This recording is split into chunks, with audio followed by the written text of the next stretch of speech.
नमस्कार, आपका हिमालय परिवार बुलेटिन में स्वागत है। आज दिनांक 26/3/2022 मैं एडवोकेट भुवन भट्ट, सह संपादक हिमालय परिवार। आज का विषय है कि प्राकृतिक संरक्षण और धार्मिक स्थलों का संरक्षण किस प्रकार से किया जाए। इसी के बाबत आपको आज मैं प्रकृति के नूतन वर्ष वो आने वाले पेड़ों के फल व फूलों के विकसित होने के समय पर आप सबका स्वागत करता हूं। ये बागेश्वर जिले में कमचार घाटी का माँ भद्रकाली जी का मंदिर है। यहाँ पर माँ का स्वरूप जो जल के रूप में देखा जा सकता है और यहाँ पर अनेक प्रकार की मान्यताएं हैं, जिसमें हम लोग अपने यज्ञोपवीत, अपने त्योहारों में और अपने वहाँ नई अनाज की जब उत्पत्ति होती है, माँ के चरणों में समर्पित होती है और माँ को ज़्यादा से ज़्यादा स्वरूप में यहाँ पर पूजनीय है। इसके साथ नारी शक्ति का जो स्वरूप हम पूजते हैं, हमारे वेदों में, हमारे पुराणों में माँ की भक्ति, माँ की शक्ति और मातृत्व का नेतृत्व बहुत अनिवार्य है। हिमालयी राज्यों में इन चीज़ों को आपको बहुत देखने को मिलेगा। ज़्यादा से ज़्यादा लोग मातृशक्ति के पूजक होते हैं और प्रकृति के पूजक होते हैं। माँ भद्रकाली का मंदिर बहुत ही पूजनीय, दर्शनीय और देवताओं को सुशोभित करने वाला और स्वयं माँ भगवती यहाँ पर विराजमान है।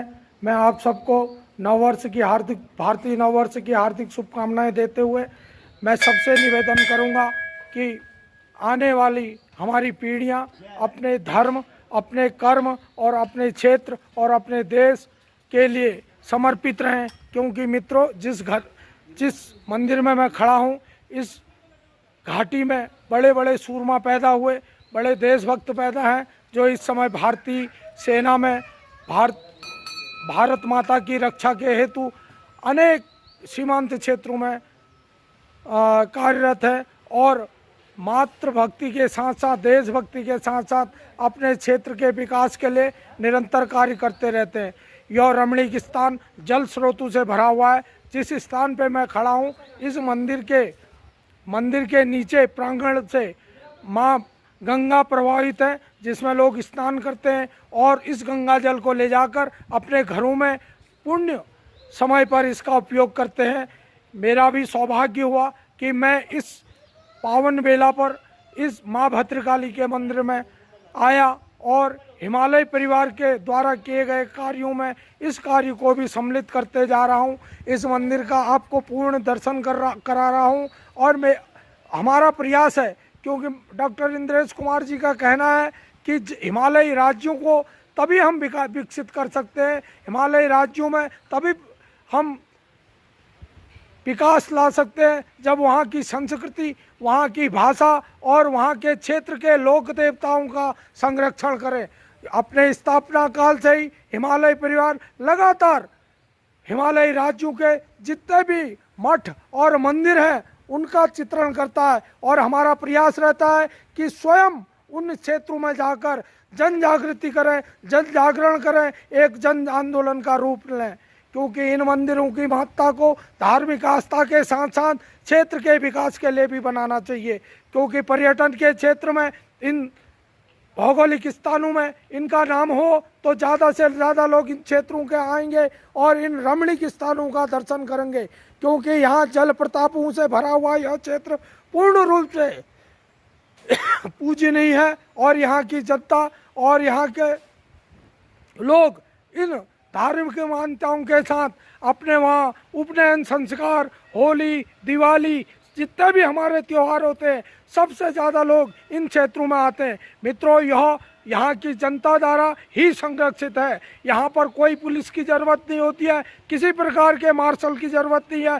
यहाँ के लोक कथाओं में, लोक दंतों में जिन प्रकार से बोला जाता है, उसी प्रकार से यहाँ मंदिरों का संरक्षण है। इन मंदिरों में आप मित्रों किसी प्रकार का भेदभाव नहीं देखेंगे। यहाँ के बहुत से मंदिर ऐसे हैं जिस प्रकार से गुरु गोरखीनाथ जी का मंदिर गोरखपुर में है, जहाँ का महंत वहाँ के अपने क्षत्रिय जाति से होता है, इसी प्रकार से यहाँ पर कुमाऊं क्षेत्र में बहुत से मंदिरों के पुजारी आपको क्षत्रिय जाति के मिलेंगे। यानी कि समभाव, समरसता और सम आचरण हमारा कार्य है। और देशभक्ति यहाँ के लोगों में कूट कूट कर भरी हुई है।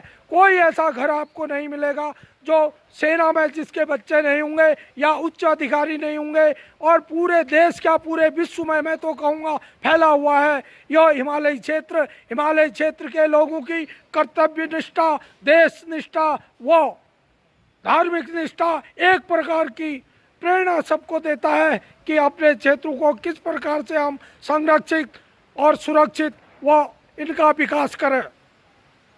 इस समय सौभाग्य की बात है, नव वर्ष का समय है और नव कोपलें आई हुई हैं और वैज्ञानिक आधार भी है। बसंत ऋतु के बाद ही नव वर्ष आता है, क्योंकि पेड़ पौधों में नए पत्ते, नए कलियां और नए औषधि गुण होते हैं। यहाँ का जल संरक्षण में आपको किसी प्रकार का गंदगी नहीं मिलेगी, क्योंकि धार्मिक मान्यताओं के अनुसार यहाँ पर गंदगी वर्जित है और स्वयं ही आदमी गंदगी को लेकर नहीं आता है। बहुत से पौराणिक महत्व है। यहाँ पर नवरात्रियों में माँ भगवती का पूजन होता है, उसके साथ ही महिला विकास भी एक प्रकार से इसको कहा जा सकता है, क्योंकि माँ के जो नवरात्रियाँ होती हैं यहाँ पर क्षेत्र की सारी जनता आती है और माँ के स्वरूप को, स्त्री स्वरूप को पूजनी करती है और संकल्प लेती है, हम भ्रूण हत्या, हम बेटियों में अत्याचार, बहु बेटियों में अत्याचार नहीं करेंगे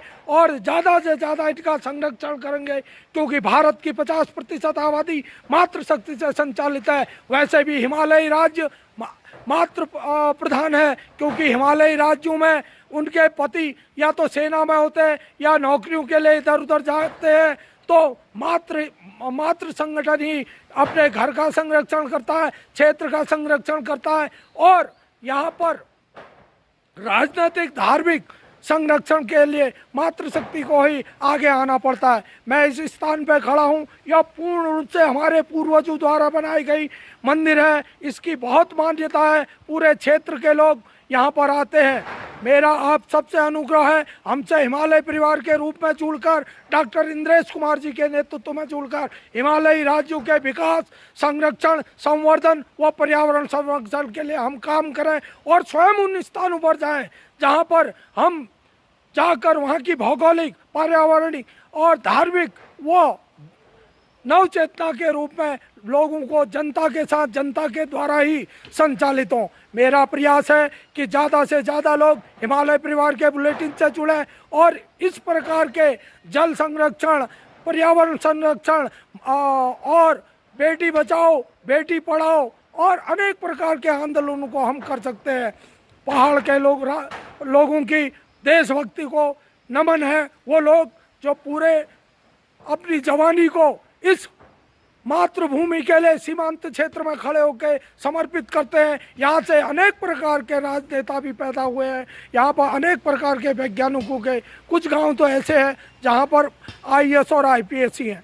यह इस क्षेत्र की महत्ता है, यहाँ के पर्यावरण की महत्ता है, यहाँ के लोगों की महत्ता है कि उन्होंने अपने ही द्वारा अपने क्षेत्र के विकास के लिए दृढ़ संकल्प लिया है। मैं ये जो घंटियाँ दिखा रहा हूँ, यह यहाँ के लोग अपने